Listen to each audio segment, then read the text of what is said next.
Hello，大家好，今天我们来分析这个 YTL Power。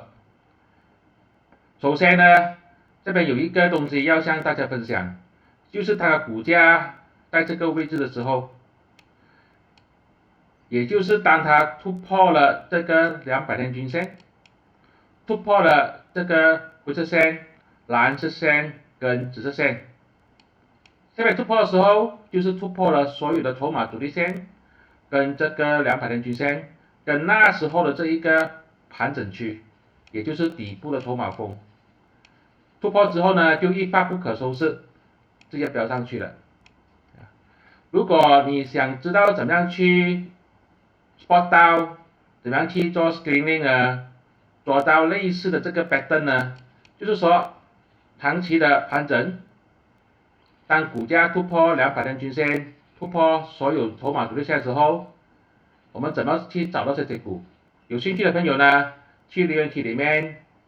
留一下，免费注册这个某某 app，免费加入我的 WhatsApp 小组的，我会在小组里面分享如何 screen 到这一个类似的这个股。当然不是100%还会飙上去，但是这个是一个机会。就当它股价突破所有的指标的时候，这个就一飙而上，呀，现在怎么办呢？现在呢，其实现在它的，如果你注意到的话，这个紫色线已经从底部移上去了，它的紫色线是2.15，比它的股价2.14更高，它的收盘价已经是低过这个紫色线了，意思是说短期的资金呢，已经有人开始亏钱了啊，你们不要就随便去追了哈，这个要追的话要小心一点，除非它突破新高啊，这个的话可能有机会，但是现在呢就不要随便追进去，因为这个紫色线已经是高过这一个收盘价。你可以看到呢，它这边1.3多的时候，这个位置1.3、1.5的时候呢，就有很多这个筹码在支撑住它。